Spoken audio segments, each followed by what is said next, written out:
warahmatullahi wabarakatuh. Alhamdulillahirabbil alamin wa bihi nasta'in wa ala umuri dunya waddin wassalatu wassalamu ala asrafil anbiya'i mursalin wa ala alihi wa sahbihi asma'in. Amma ba'd.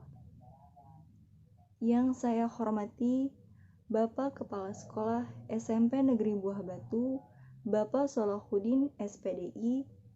Yang saya hormati Bapak dan Ibu Guru SMP Negeri Buah Batu, dan tak lupa kepada siswa-siswi SMP Negeri Buah Batu yang saya sayangi dan saya banggakan. Pertama-tama, marilah kita panjatkan puji syukur atas kehadirat Allah Subhanahu wa Ta'ala sehingga kita dapat berkumpul untuk memperingati nuzul Quran dalam keadaan sehat walafiat. Salawat serta salam tak lupa kita curahkan kepada junjungan kita, yakni Nabi Muhammad sallallahu alaihi wasallam, kepada keluarganya dan beserta sahabatnya. Semoga kita semua bisa mendapatkan syafaat dan petunjuk hingga yaumil akhir nanti. Amin, amin, ya rabbal alamin. Hadirin yang dirahmati oleh Allah, alhamdulillah kita telah sampai pada pertengahan bulan Ramadan. Bulan yang penuh berkah dan bulan yang diturunkannya Al-Quran.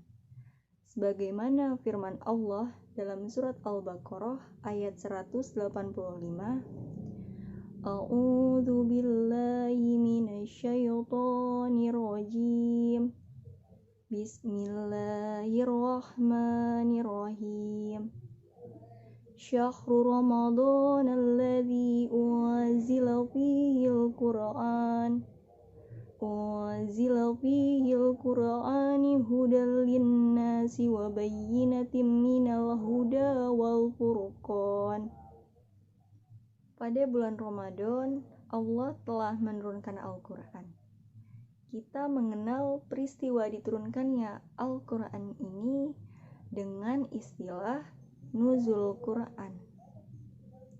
Nuzul Quran yakni diturunkannya Al-Quran dari Lauhul Mahfuz ke Baitul Izzah secara sekaligus. Allah Subhanahu wa Ta'ala berfirman dalam surat Al-Qadr ayat pertama, Bismillahirrahmanirrahim. Inna anzalnahu fi lailatul qadar. Sesungguhnya kami telah menurunkan Al-Quran pada malam kemuliaan, yaitu pada malam Lailatul Qadar.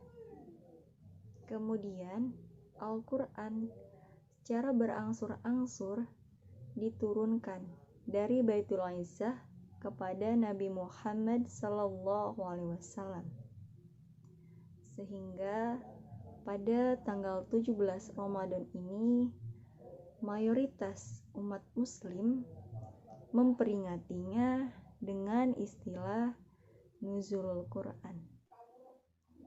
Hadirin yang dirahmati oleh Allah Subhanahu wa Ta'ala, mari kita memaknai momentum peristiwa atau nuzul Quran ini dengan menjalankan kewajiban-kewajiban kita terhadap Al-Quran. Bagaimana interaksi kita di dalam Al-Quran dalam kehidupan kita sehari-hari. Di sini saya akan menjelaskan poin-poin atau kewajiban-kewajiban bagaimana kita terhadap kewajiban-kewajiban kita terhadap Al-Quran. Yang pertama yaitu mengimani Al-Quran. Dalam artian meyakini bahwa Al-Quran itu merupakan firman Allah. Al-Quran bukan makhluk, melainkan Al-Quran adalah kalamullah. yang sudah diterangkan dalam surat Al-Baqarah ayat 185 bahwa Allah telah menurunkan Al-Quran sebagai petunjuk. Dan penjelasan-penjelasan petunjuk itu dan pembeda antara hak dan yang batil. Al-Quran sebagai petunjuk bagi manusia, petunjuk bagi kehidupan, dan sebagai pedoman hidup manusia. Tanpa mengimaninya, manusia tidak mungkin menjadikannya sebagai pedoman hidup. Oleh karena itu, kewajiban kita yang paling utama terhadap Al-Quran yaitu dengan mengimani adanya Al-Quran. Yang kedua yaitu membaca Al-Quran. Al-Quran merupakan kalamullah yang jika membacanya akan bernilai pahala. Dari Abu Umamah Al-Bahili radhiyallahu anhu, Nabi Muhammad sallallahu alaihi wasallam bersabda, "Bacalah Al-Quran, sesungguhnya Al-Quran akan datang pada hari kiamat untuk memberi syafaat kepada para pembacanya." Yang ketiga yaitu mengamalkan isi Al-Quran. Jadi apa-apa yang ada di dalam Al-Quran kita laksanakan, dan apa-apa yang dilarang di dalam Al-Quran kita tinggalkan. Dan Al-Quran kita jadikan sebagai pedoman hidup. Yang keempat yaitu menghafalkan Al-Quran.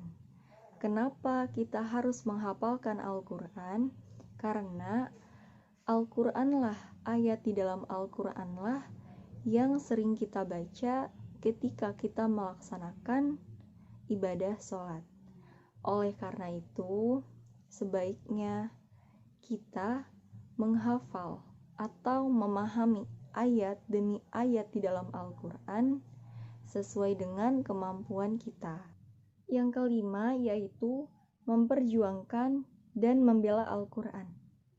Dalam artian memperjuangkan agar nilai-nilai Al-Quran itu tetap tegak di dalam kehidupan, dan juga membela ketika Al-Quran dihina atau didustakan.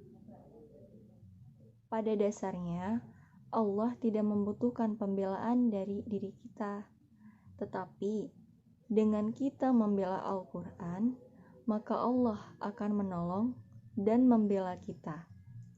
Sebagaimana telah Allah firmankan dalam surat Muhammad ayat ke-7, yaitu, "Jika kamu menolong agama Allah, maka Allah akan menolongmu dan meneguhkan kedudukanmu." Hadirin yang dirahmati oleh Allah Subhanahu wa Ta'ala, tidak hanya mengamalkan Al-Quran secara pribadi, tapi kita juga harus mengamalkan Al-Quran di dalam kehidupan bermasyarakat maupun di dalam kehidupan bernegara.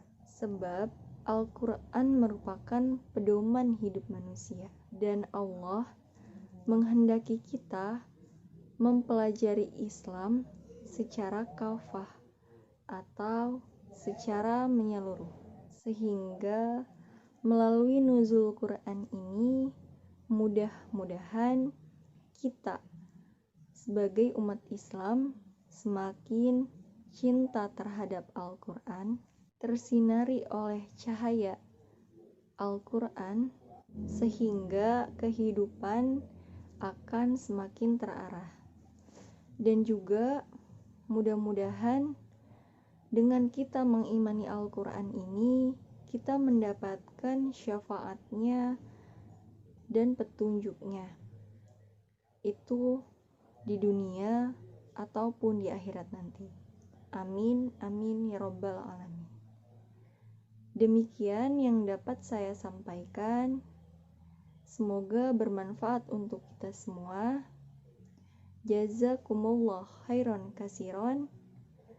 Mohon maaf apabila masih terdapat banyak kekurangan. Wabillahi taufik wal hidayah. Wassalamualaikum warahmatullahi wabarakatuh.